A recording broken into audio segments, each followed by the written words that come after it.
Hello again, everybody. I am Richard Weil, and I'm the owner and principal of National Restaurant Consultants. And we welcome you into the 131st edition of the NRC Helpful Moment.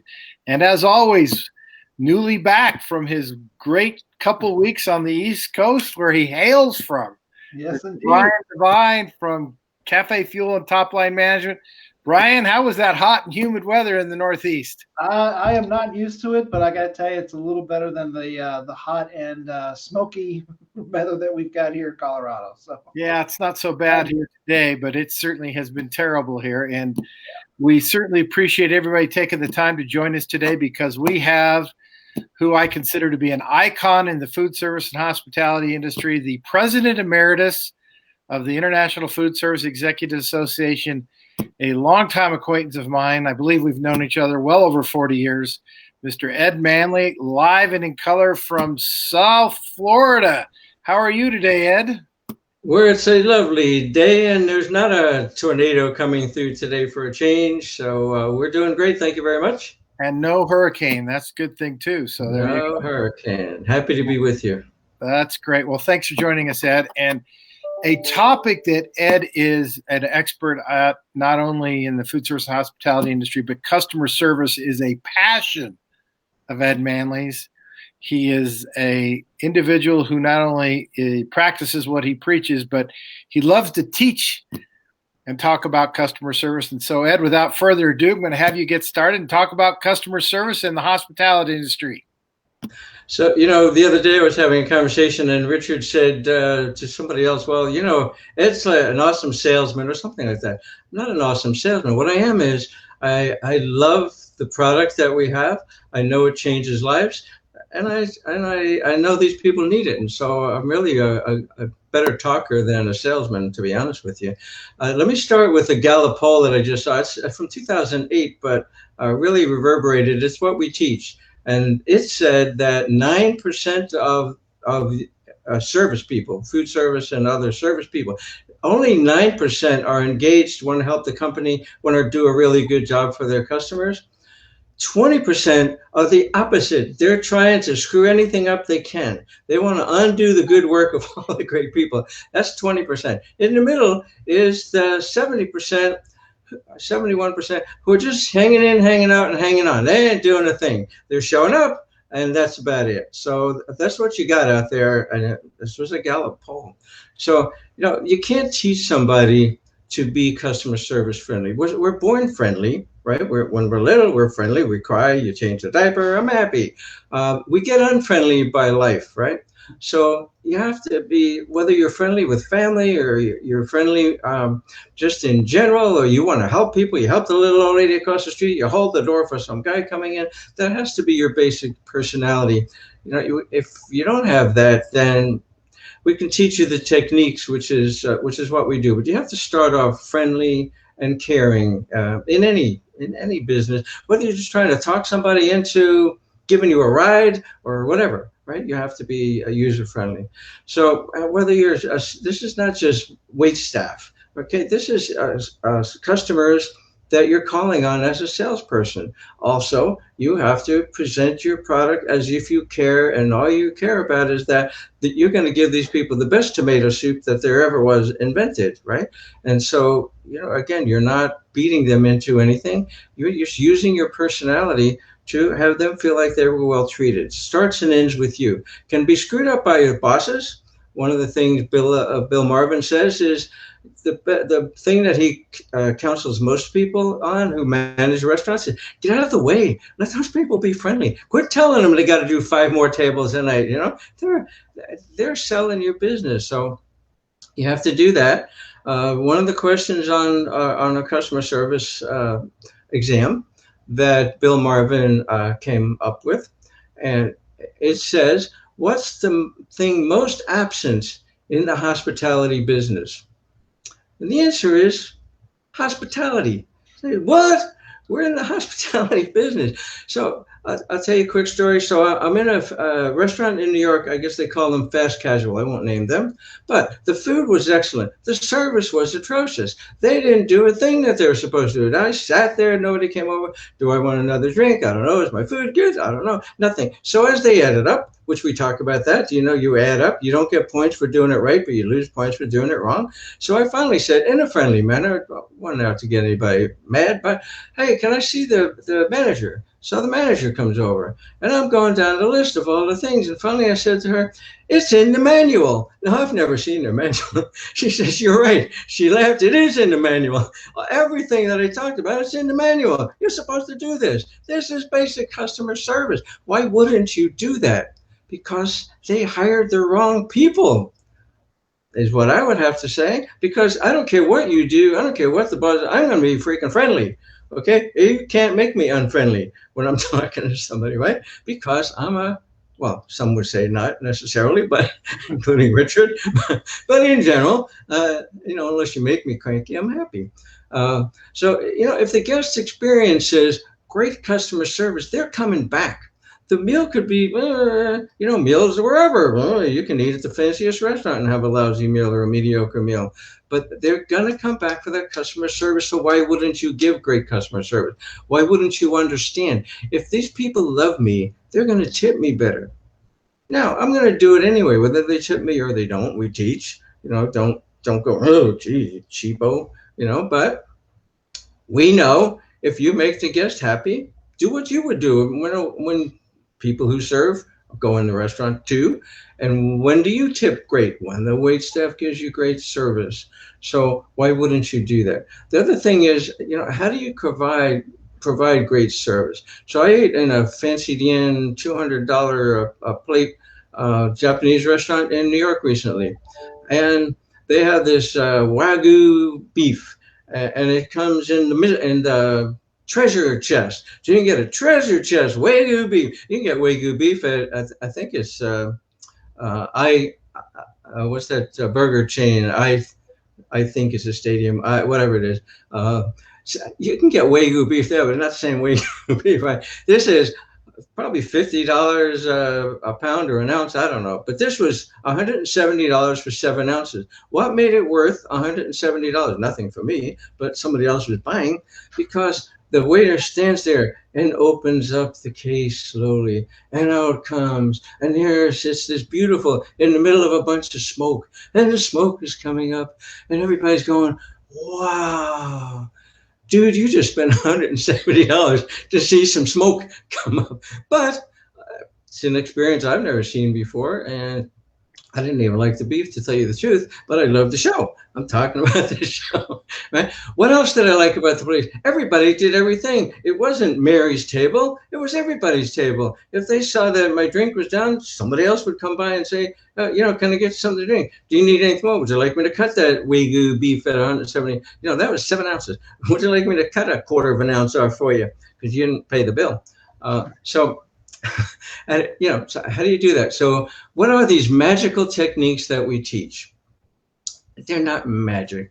They're dumb, stupid. If you can't figure that out, how many times do you get asked how the food is? And it's obvious you haven't eaten any. So the correct answer, we say, is 2 bites. Right, the second bite, if you want some ketchup or salt or whatever. How long should you sit at the table before you're greeted? Not 10 minutes, right? It's 1 minute. Maybe that's not obvious 1 minute, but 10's obviously not. How long should it be before somebody comes back if they don't get to you? A couple of minutes, somebody else should be back. Hey, sorry, your waiter's busy, but we'll get right with you. If they give you a $30 bill, and I'm sure if you have a $30 bill and they give you 2 20s, what change do you bring back? Do you bring them back a 10? Or do you bring them back 2 5s? Now their tipping options are, I ain't sure as hell not giving you 10, right? But I'd give you 6 if you gave me, so $5 bill and 5 1s is a good thing. Simple, not rocket science, any of this stuff, but it helps, and it helps you get tipped better. Who fixes the problem we teach? the faster that the problem gets fixed, the happier the guest is. If the guest is waiting for Mr. Weil, the general manager, to come over, I'm sitting here thinking about, he's going to BS me, and he's going to tell me why I only got 4 shrimp when it was a bountiful amount of shrimp, right? And I don't think it was bountiful. Whereas if the waiter can say, you know what, you didn't like that, you're not paying for it. I'm going to take that off the bill for you. Shh. Okay, I'm taking that off the bill for you. That's a happy customer who will come back because it got fixed immediately. And a bonus thought, I don't care if you're the dishwasher, ask the boss if you can sit in the corner of the restaurant and watch what's going on. Better if you're, somebody of stature, but I don't care. The dishwasher may have a better view than some of the supervisors that work for you. Sit in the corner, have a glass of tea, iced tea, and watch what happens. What do you see? Do you see customer service going on? Who do you see giving customer service? Who do you see not giving customer service? So, I think that's the best way. It's like shopping, secret shopping. Secret shop yourself. Don't say I'm going to be secret shopping. No, just that they'll think you're sitting on your butt. You ought to do something. Well, you are doing something. So, put yourself where your personality fits. So I'm teaching my last point. So I'm teaching at this famous place that I won't tell you the name of, and they have a gift shop. I happen to be teaching customer service that day. So I go to the gift shop, and the guy at the gift shop is saying, hello, goodbye, how can I help you? Would you like something else, or have a nice day? Nothing. From start to finish, nothing. Blank stares, not even looking at me with friendly eyes, blank stares. So I get back to the classroom. I said, who was that dude? Well, yeah, that's his personality. That's the way he is. Good thing Fred wasn't there, because if Fred was there, you'd have bought 3 times as much stuff. Okay, well then Fred ought to be there. Now, maybe everybody else was tied up and he was a last second replacement. I said to them, and the best way to never get invited back to a restaurant is to tell them what's wrong with the place. I said, that guy would work for me in that job for about 45 seconds. And he would be back and he would be the record keeper. So if you're just not a friendly person, that's fine. Not a friendly person. Then do something that doesn't require a friendly personality. Put people in the right spot. So the article that I got the comments about the 9% and the 70%, it's called Human Sigma, SIGMA. It's a terrific, it's old, but it's the top guy with Gallup, and it's really worth listening to. So that's what I got to say about customer service. Do it, you'll make more money. Well, I will tell you the key here, and I'm going to flip over to Brian in a second, because I'm sure, and I know he's got something to say about customer service and marketing, because that's marketing 101. But even in this day and age, and the reason why I wanted to add on today, we get this warm body syndrome because I can't find anybody. I can't hire anybody. Nobody's showing up for work. Nobody's coming in for an interview. You know what? Figure out that personality. Hire a bright, shining, smiling face and train them. It can be done. Hire somebody who maybe not even have experience serving or hosting or bartending. Train them. You can't teach the bright, shining, smiling face. You can teach someone how to make a vodka tonic. You can teach somebody how to take an order, especially on the handhelds today. The bright, shining, smiling face. Anyway, Brian, I'm going to flip to you. Ed, hang on. Don't go anywhere. Brian? Yeah, thank you so much for all that, Ed. I'm gonna jump on top of everything that you just covered, Ed. And if you want another resource, one of my favorite all-time books is by Robert Cialdini. It's called Influence.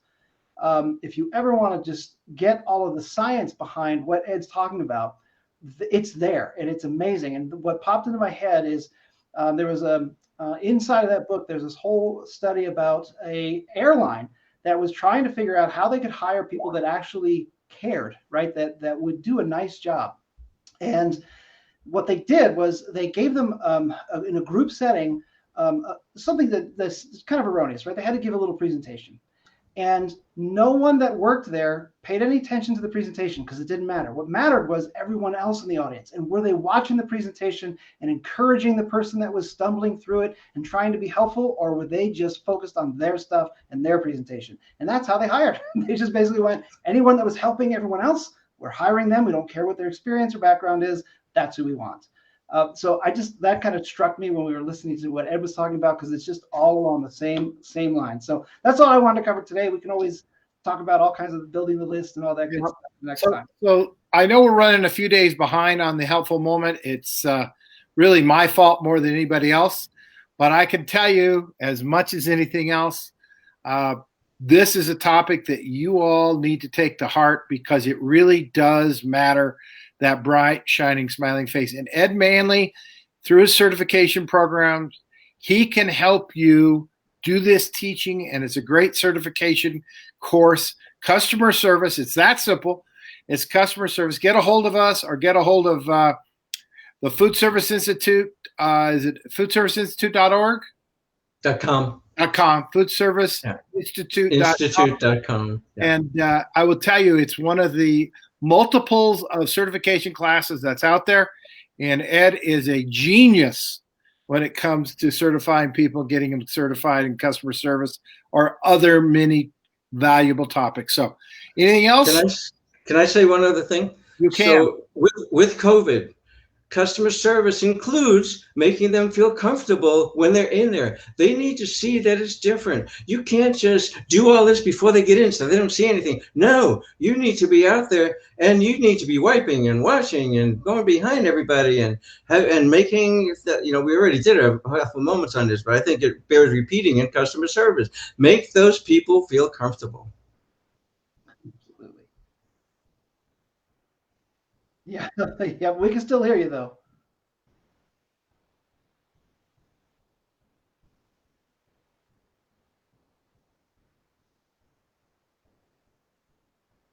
Splice.